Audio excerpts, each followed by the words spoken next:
We're now ready to add our floor finish.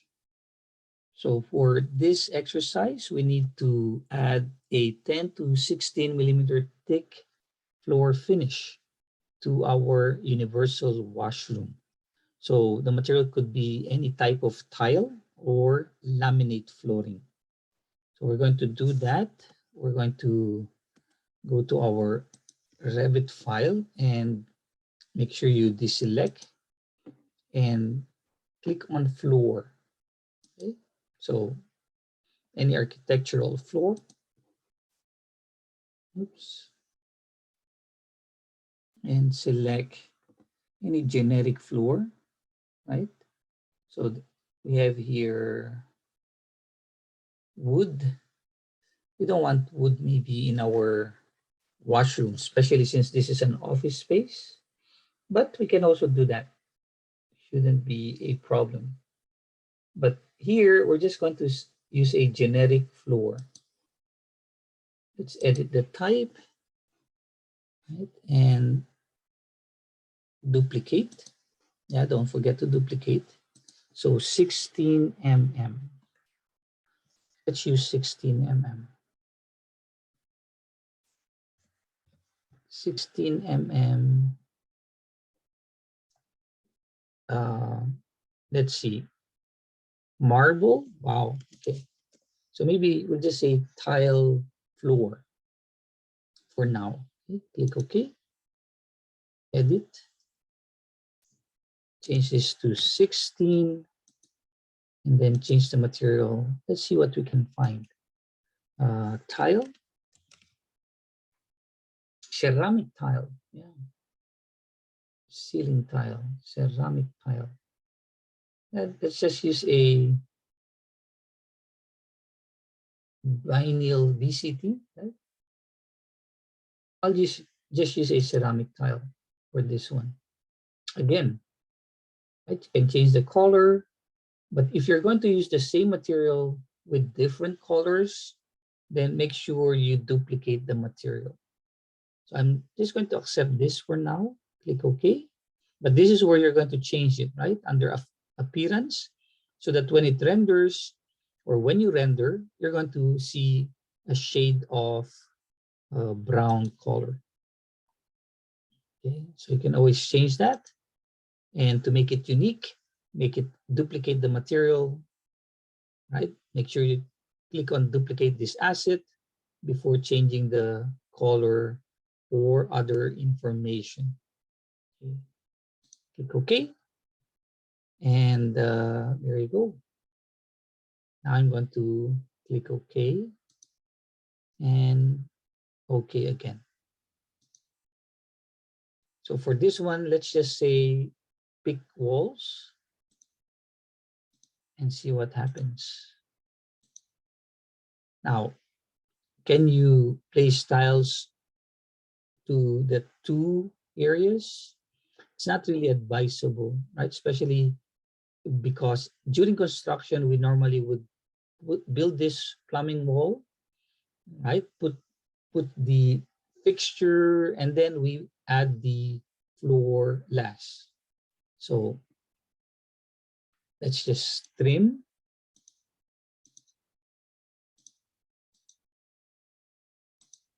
Okay, and it's always nice to check where did it go. So for this one, it went, wow, to the core.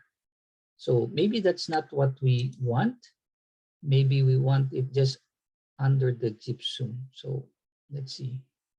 There you go.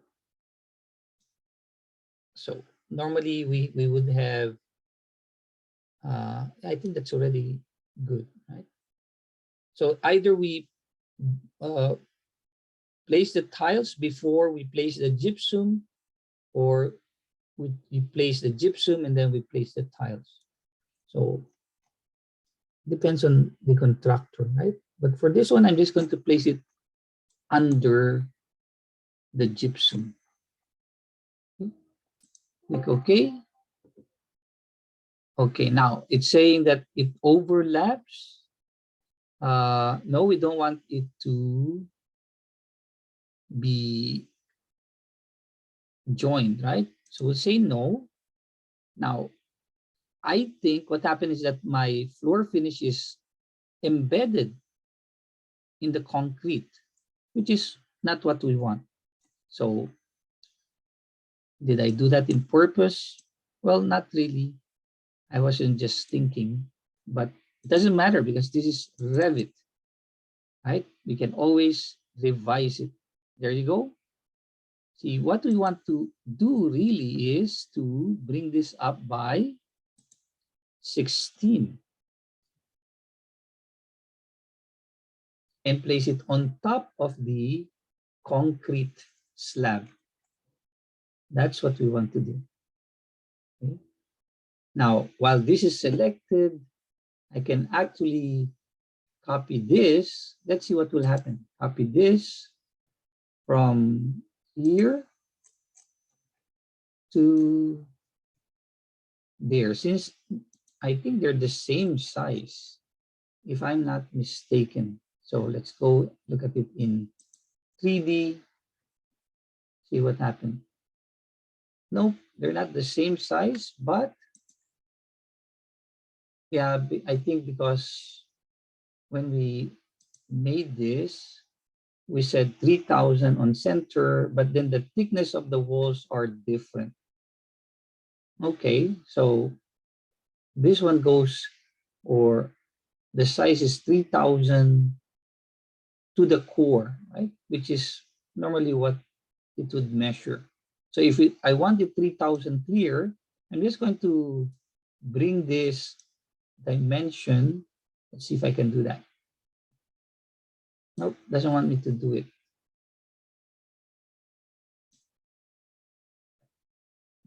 It wants to be stuck at the core. So what else can we do? Well, we can always move this and add this dimension, right? And then add the 3,000. So add this dimension, right, to the measurement here. But I think I'm just going to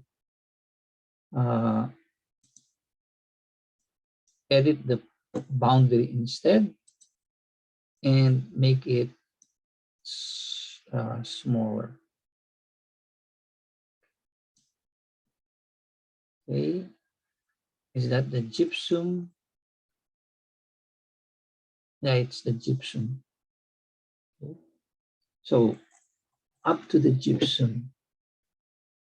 And then here, it's already in the gypsum, of course, likewise in this area. So we're good. Click on OK and say no. Now, I think they don't overlap. Oh yeah, they do overlap a little, right? But otherwise, we're good. See, it does overlap, but I don't mind when I do my detail, I'm going to just add some masking region and add some detail lines to show how those intersection connect. So that's how you add your floor finish. You can always add more floor finish on the other areas. This is just for the universal washroom. So same technique, right? If you want this to be marbled, then you can definitely do that. So that's how you add your floor finish. Place it on top of the concrete.